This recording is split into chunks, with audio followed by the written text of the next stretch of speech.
Setting aside time to figure out short-term goals in your business is an absolute must for any music studio owner, even if it feels overwhelming to sit down and think about like 12 weeks at a time, 3 months at a time, because I get it. You are really focused on showing up in the daily, right? Showing up in the weekly. But it is imperative for us to learn how to really dig into setting those short-term goals that will feed our long-term goals so that we can grow our businesses in mindful ways. So today, my friends, we are going to be examining how we can craft quarterly planning strategies and processes for our studios so that we can truly thrive. Welcome. If you are joining me live, be sure to say hello. Let me know where you're tuning in from today. If you're catching this later on, know that I love to jump back into the comments. So if you're in a different time zone or just come across this video when you have the time for it, please be sure to say hello and I will jump in and celebrate and learn with you. If you are new here, my name is Sara Campbell. I am a business coach and strategist and mindset and marketing coach for music studio owners and online education experts just like yourself. And I am live here every Wednesday at 12 p.m. Eastern, where we talk about all those things, where we unpack, the things that we need to understand as business owners of music studios and online courses and all that good stuff, where we unpack the business strategies, where we look at the mindsets that we need to get in place in order to successfully run those business strategies, and where we chat about marketing because it's one of my favorite topics. So welcome. It's so awesome to see you here today. Hey there, Dorla. She says, planning is my love language. Deborah's tuning in from Tennessee, and Elizabeth is tuning in from Central New York. She's working on her Q2 bullet journal today. Awesome. All right, so lots of good stuff planned here for you guys today. And you can see I've got my microphone a little bit closer. Finally got my boom stand so I don't have to put the microphone way far away or anything. Oh my gosh. Yay. See, this makes my day. Karen said my cat heard you and climbed into my lap. Hello, Karen's kitty. All right. So whether you are a music studio owner or a cat who loves your music studio owner, welcome. I'm glad that you're here today. We're going to be going over 5 specific ways that we can build out strategies and processes for quarterly planning so that we can feed those long-term goals by creating short-term visions. And we're going to go through this in just a moment. But before we do, I want to say we love to learn out loud here. So if you hear something in the broadcast that is useful to you, and whether it is something that you want to just set out the intention that, yes, I'm going to implement this, or if it's just that thing that makes that light bulb light up atop of your head, make sure that you share that with us. Give us a hashtag takeaway and tell us what it was that you found valuable. This is a great way that we can learn together, and it's fabulous, especially for those who come across this video later on and they can see all the takeaways there and instantly know all the goodness that's coming in. Hey there, Dylan. Nice to see you tuning in from Los Angeles, where it's probably sunny and beautiful. It's actually very sunny here today. It makes me happy. We are slowly but surely coming out of the winter nastiness here in Western Pennsylvania. So I do have the Savvy Sara bot set up for you all as normal. And if you give me oh, you know what? That is not the magic word. I changed it. Give me a Q2 below, then she is going to set you up with the show notes from today. She will also set you up with a notification where you can opt in to get a message next week right here on Facebook Messenger.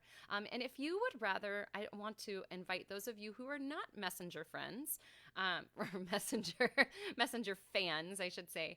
If you are not a fan of Messenger and you'd rather get the reminders to this broadcast via email, if you are not already on the email list, I do send out a reminder 30 minutes before I go live every Wednesday. So if you want to get a hold of that, if you just want to type email list below, I will reach out to you personally and make sure that you get a hold of where you can sign up for that. All right, let's get to the goods.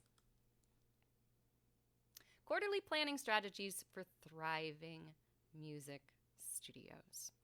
All right. So if you've never sat down before and thought about quarterly planning, this is the invite because here we are. It is the beginning of March in 2021, and that means that we're starting to round out quarter one. And as we head into April, May, and June, we are looking at the second quarter of the year. And it's time for us to start thinking about goals that are going to feed our long-term plans for the studio. So we are going to be looking at setting up plans for about 3 months here and thinking about what are the different areas that we need to tap into so that we can really craft a plan that is going to hit all of the things. I see lots of Q2s popping up from Julie and Kathy and Brenda. Hey there, everybody. Nice to see you. I'm so glad that you're here. Right, so let's get to tip number 1, shall we?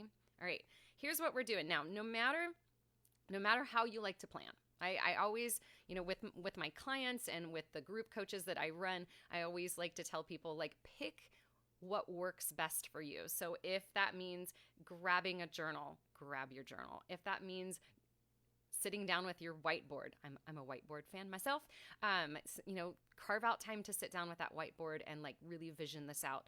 Or if you enjoy building things on the computer and, typing out your plans in whatever program that you love, use that as a way to get these thoughts down somewhere.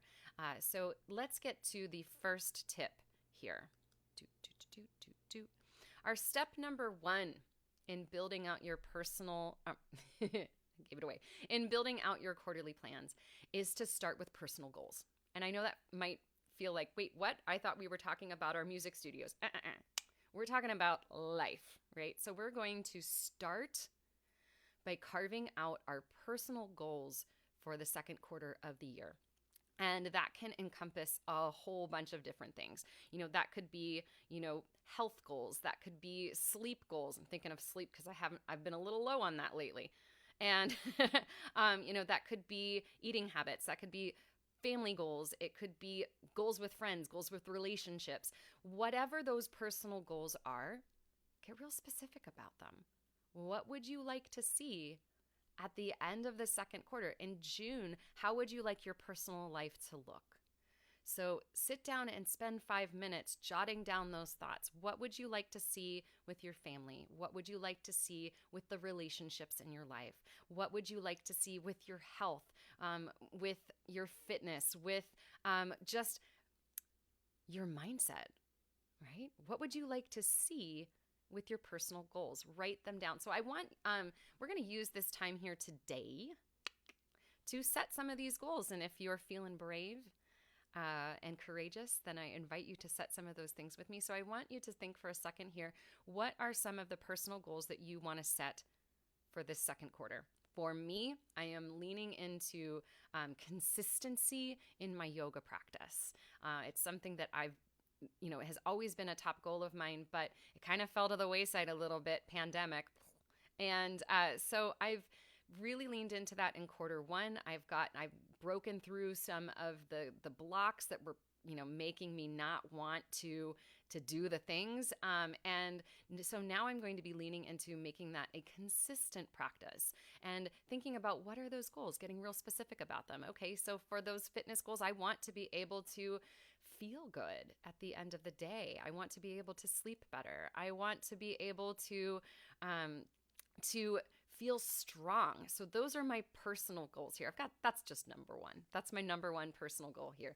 And then I've got some other personal goals in mind as well. So for those of you who want to set a personal goal right now, get your thumbs ready. I want you to type a personal goal here and share it with us so that you are setting that intention and putting it out into the universe, whatever that personal goal may be. If this is resonating with you, give me some thumbs up and some hearts. Let me know that resonates. Oh, Cheryl Lee said you didn't get your reminder. You almost missed me. It might be that if you were relying on the Savvy Sara bot, you'll have to remember that you have to opt in for those reminders every week. They've changed the rules with messenger bots. So you can opt in for that if you do Q2, and then the Savvy Sara bot will set you up. And don't forget, Charlie, there is an email reminder that goes out 30 minutes before. So if you're on the email list, make sure that you're looking for those as well. Okay, so Can't wait to see those personal goals that you guys are going to share with us here in a second. Let's move on to the second part. Are we ready? Second part. All right, so once we have set those personal goals, those non-business goals, right? We've put those rocks onto the calendar. Then we are going to split up our business goals into 3 separate areas. The first area might be surprising to you, or maybe it won't be. The first area is client-facing goals. We know that client-facing goals are one of the best way to increase client retention. If we increase client retention, then we are automatically feeding the health of our business. So when I say client-facing goals, I'm thinking of things like, okay, are there recitals on the calendar? Are you wanting to touch base with people and to reevaluate what your goals are in lessons? Are you wanting to increase the sense of community in your studio in Q2? Client-facing goals are going to allow us to dig into the other business goals. So we want to set these first because these are the most important goals that you have. Sometimes, especially if we find ourselves in feeling a little scarce, right? If we don't have the numbers that we want to see in our studio, we can get so focused on setting goals that are outward, that are facing people who are not inside of our business already yet, that we forget to really feed and nurture those who are in our business. And so this is why I set this as number 2 when it comes to planning quarterly goals. We want to spend a lot of time and effort and energy thinking about how can I really tap into the value that I'm offering as a teacher and as a business owner and communicate that value clearly to my current clients. Okay, I'm seeing some good personal goals getting shared here.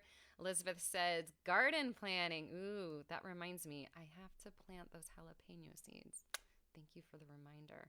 Amy says getting her child to do some chores to build independence, yoga, and drinking less soda. Ashley says self-care routine. Karen's getting through surgery and getting diagnosed to stay healthy. Cheryl Lee's personal goal is to file the pile currently on top of your music file cabinet. All right, so Cheryl, I'm going to say that is a business goal, and I want you to rethink what that personal goal is going to be. This goal is going to be shifted into another category, but it's a good goal. All right, I'm seeing like 5 minutes of meditation each morning, improving your sleep cycle. Yeah, I did jalapeno. This is a side note because we talk about personal stuff on here. That's not the one I meant to bring up. I planted jalapenos from seed last year because our garden place was like temporarily closed and I couldn't find what I wanted. I had like so many jalapenos, but I also planted them way late. So I realized this year I actually have to plant them a lot earlier. Okay, Dylan says he's going to plan his next vacation. Awesome. Brenda, hold on to that thought. Oh, I love that. Okay, so we've got a client facing goal. She's ahead of us here. So this would be our client facing goal, planning a piano party for her students in May. Excellent. So remember that personal goal is really important first. Feed yourself first. Feed yourself first. Then feed your business. Oh, I like that. Cheryl, you got it. Yeah, personal. Get up at the same time every day. Fantastic. So when we get specific about these client-facing goals, just to reiterate what I've said before, this is going to help increase client retention, and that is one of the number 1 things that you can do for your business. So whether that's figuring out like what are the special events that are going on, it might be like making sure that you get out ahead of creating new contracts and things like that, and really communicating the value that you offer so that people stay there with you. Okay, so leaning into our client-facing goals. Here's the third area. The third area are business-facing goals. And you're like, wait, isn't that the same as what? No, different. Okay, so the client-facing goals are going to be the goals that you have in order to communicate the value and to give value to those who are already with you. The business-facing goals can be a couple different things. So I think, client-facing, that's outward, right? That's with the people that are already in our sphere. And then the business-facing goals, those are the things, okay, are there admin things that need to be done? Are there systems or processes that need to be revisited?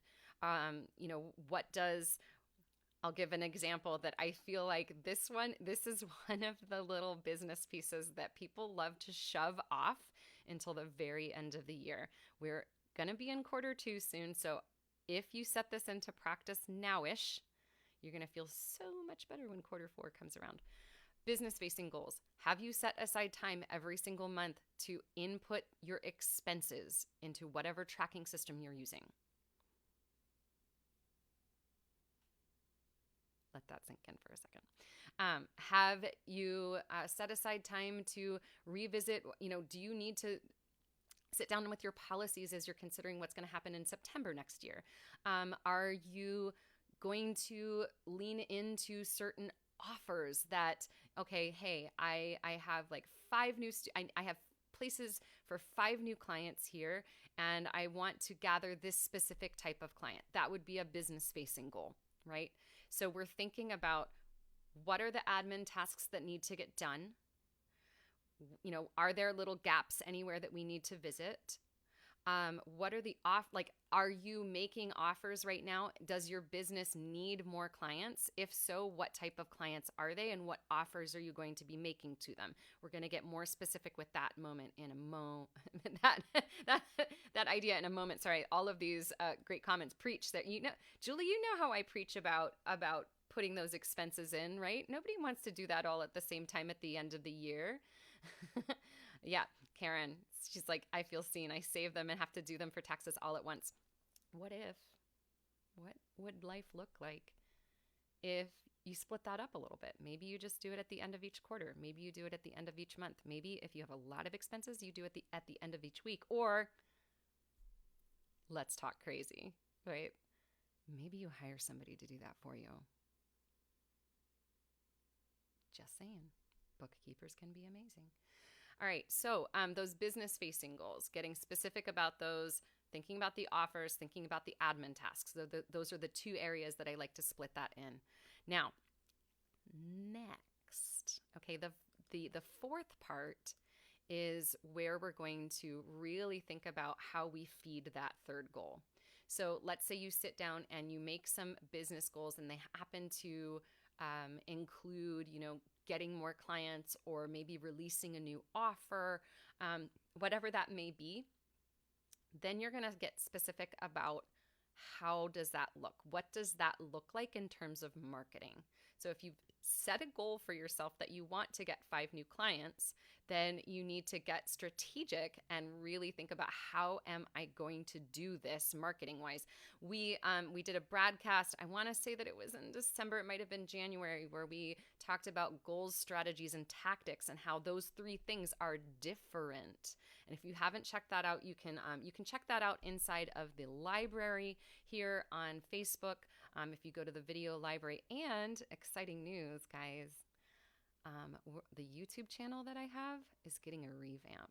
So pretty soon here, you're going to be able to access all of these videos on YouTube, and they're going to be so incredibly fabulously organized, not just in playlists, but every single broadcast on there is going to be time-stamped, so you can find specifically what you're looking for. If you have not subscribed to my YouTube channel, you can do that. You can find me at, look up Savvy Music Studio on YouTube. We're keeping it simple, right? So make sure you head on over there and subscribe so you can get notified. You're going to see a lot of videos drop in the next month here. We've got about 30 videos that are going up there that are all going to be organized and time-stamped and all that good stuff, because my VA is amazing. And yeah, he is like totally magic when it comes to that. All right. So sitting down with the marketing goals and getting specific. Yeah, YouTube, it's cool. Yeah, pretty soon here, you're going to be hearing me on the broadcast, addressing the YouTube viewers. So I'm going to have to think about that. All right. So with the marketing goals, these are going to feed those business goals that you've set in number 3. So back to what I was saying, if you have 5, places for 5 students and you want to get 5 more clients enrolled, then you're going to get specific about, how am I going to do that? What does the marketing look like? Notice I'm not saying advertising. What does the marketing look like around that? Does that mean that there's a little website revamp that has to happen? Does that mean that you have to come up with a social media plan about how you're going to really connect with that specific type of client that you want to attract? That also might mean, what does it look like in terms of advertising? Are you going to be paying money in some way, in some place, to get that word out so more people and get it in front of the right kind of people? So getting clear on your marketing goals is going to be really important. All right, so we've gone through 4 different tips here. You guys are ready for number 5? This is a bonus tip, and I think that this is going to be the most important one. So before we get to that, if you guys want to drop any personal goals, any client-facing goals, any business-facing goals, or any marketing goals, I'm going to give you a moment to do that before we get to the final bonus tip here.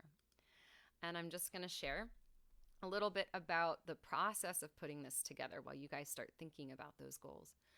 When you're sitting down and you're making these quarterly plans, don't overthink, right? I'm going to share a piece of advice that I absolutely love. This comes from Michelle Marquardt DeVoe, and it was something that we initially discussed at the Speakeasy Live event that happened in 2019. And we were talking about how there can be this like uncomfortable feeling that kind of bubbles up in our tummies and in our brains when we start thinking about planning, right? Because when we're making plans or goals, it can feel like you are setting something in stone. And if you don't achieve that goal, then you're a failure. And I just want to let you know right now, that is 100% not true, because here's the reason. The reason that we set plans and goals is so that we have something on the book, something on paper, something on that whiteboard that we can veer from. So if a plan or a goal isn't working out as intended, you're able to then correct your course or change course.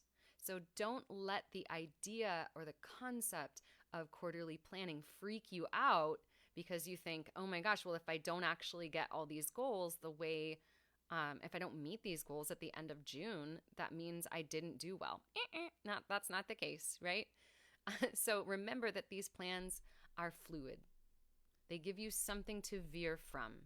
So be brave, put those plans out there, even if it feels a little uncomfortable. And know that when you're setting that goal, when you're making that plan, it just gives you what's the word I'm looking for? It gives you a blueprint. Right? It doesn't mean that you actually have to build the house in that way or steer the plane in that direction, but it gives you something to start with. So, all right, I see some great things happening here. Okay, Karen said returning to in-persons in April, scheduling a summer recital. Amy's saying discounted group ukulele lessons for current piano students. Okay, a new offer out there. Oh, awesome. Elizabeth is setting out all the goals. She's got a client-facing goal and a business-facing goal and a marketing goal. Awesome. Fantastic. Love it. Love it. All right, so let's get to bonus tip number 5. When you're sitting down and you're making those plans for quarter 2, quarter 3, quarter 4, quarter 1, whatever quarter you're on, doesn't matter. I want you to start with gratitude. What does that mean? So it means sitting down and thinking about what you are grateful for right now, and then thinking about what you want to be grateful for at the end of the quarter. It is a powerful way to bring into existence those exact things. If we sit and we take a moment to be grateful for what has happened in our lives, what is happening in our lives, and then we shift into thinking, what am I going to be grateful for in the future? Setting that intention, putting that out into the universe is a great way to wrap our minds around the possibilities.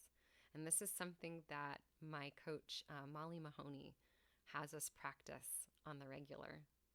Every month, every week, every day, starting with gratitude in what we are grateful for in this very moment and what we want to be grateful for in the future. And I can say it's really awesome. It's a life-changing practice. And so if you have never tried that before, try it now. what do you want to be grateful for at the end of June? So for me, I'll share one of my future gratitudes. I am going to be grateful for the fact that I figured out a new marketing plan to feed a course that I have so that I can help more music teachers with social media. Because at the end of June, that's going to be in place and it's going to be rockin'. That's my future gratitude. And it feels pretty powerful to say it out loud. All right, so if you all want to share a future gratitude, what are you going to be grateful for at the end of quarter 2? What are you going to be celebrating when the end of June rolls around and you're headed into the third quarter? Either share it here with us or say it out loud where you are right now if you're not wanting to quite put that out into the Facebook universe yet. All right, so there you go. Let's do a very quick, speedy recap. Here we are, speedy recap. All right, so when it comes to planning things in our studio, I know that it can feel overwhelming because you are so focused on those daily tasks and weekly tasks and all that stuff that it can be hard to think 3 months ahead.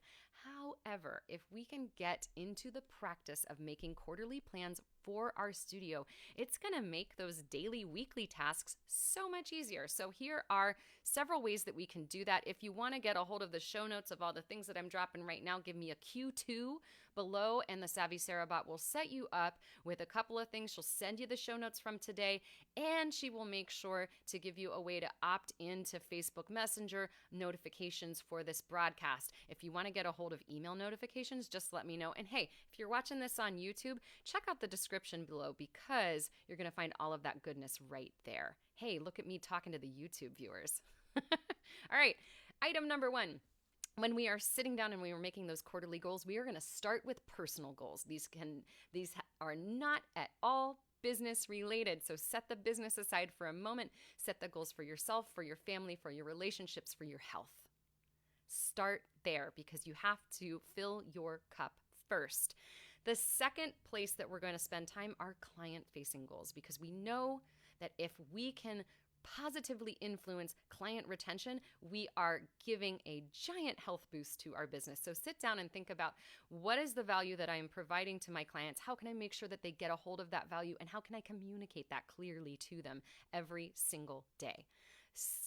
Third one, business-facing goals. Now we're talking about like the nitty-gritty stuff that might give you headaches. Yes, we're talking about admin tasks. Yes, we're talking about thinking like, all right, I have this many spaces in my studio and I want to make these offers, or to think about, okay, my studio is full. How do I continue to grow my business in a different way?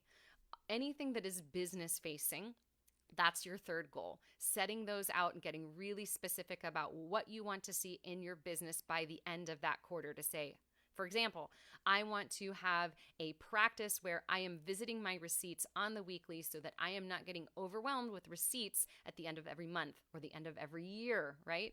So setting those business-facing goals. Then we have all the information that we need about our marketing goals, because we have thought about what we are doing client-facing wise, and those little client-facing things are going to pop up in your social media, on your website. You're going to put those out into the universe because that's going to be one of your strongest ways to market towards future goals. And if you have new offers that are going out, knowing how many spots you have, what the types of people that you want to attract, what are the features and benefits of this, that's what we're talking about in Branding Bootcamp this week. Good stuff. Okay, what those marketing goals are will become clear once we have those other things in place. And bonus tip, start with gratitude. Before you set pen to paper or what do you call those things, marker to whiteboard, you're going to sit down and think about what are you grateful for right now and what do you want to be grateful for at the end of your quarter. So there you go. Awesome. I'm seeing some future gratitudes being shared in the comments here. 5 new students, grateful now for Savvy Music Studio. Thank you, Karen. That's very sweet. And I want to be grateful for teaching in a new studio space. Ooh, I want to see that for you, Dylan. Future gratitude, new students, student retention through the summer. Julie keeps a gratitude journal, and I absolutely love that. Thank you, Pete. I'm so glad to see you here today. All right. So if you've enjoyed today's broadcast, remember that you can get a hold of all of the show notes and opt in for the weekly notifications here on Messenger with the Savvy Sara bot. If you want to get a hold of that via email, make sure that you say email below and I'll reach out to you so you can get on the email list if you're not already on there. If you have a teacher friend who you think could benefit from this, or if you have like a creative business owner friend, another small business owner friend who you think could benefit from talking about quarterly planning, I invite you to let them know about this broadcast. That would feel amazing. And I thank you for being here. I look forward to hanging out with you guys every single Wednesday and talking about all these wonderful things and having these great conversations. Lots of good stuff coming for you guys in the future. Little thing right here. We did just drop. This is kind of exciting. We dropped a new guide inside of the social media course, and it focuses on Google My Business. So if you're not on Google My Business and you want to learn about how to really get strategic about using that, the social media course is open, and we've got some good stuff coming your way. There's really exciting things happening in Q2. So if you want to get a hold of that, give me a social media course down below, and I will reach out to you. All right. It was so great to hang out with you guys today. My name is Sara Campbell. I am a business coach and marketing and social media strategist for music studio owners and online education experts just like yourself. And you can find me here every single Wednesday at 12 p.m. Eastern. And I look forward to seeing you next week. In the meantime, stay savvy and stay you, because you're an amazing teacher and there is nobody in the world quite like you. And I think you're pretty dang awesome. All right. Stay savvy, stay you. We'll see you next week. Bye, everybody.